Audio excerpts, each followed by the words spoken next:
Hi guys, Judy Foodie here. So here's how to make rhubarb crisp in individual cups. So I mixed together half a cup of sugar with cornstarch, and I'm going to add in 3 cups of chopped rhubarb.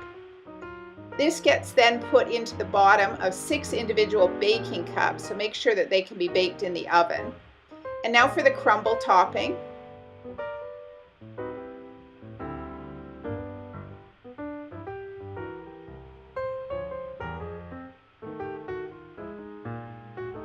Add in that butter, and then spoon this mixture over the top of the rhubarb. Yummy. This is going to get baked in the toaster oven because it's so hot out. So I'm going to bake this at 350, and it fits all 6 of those cups.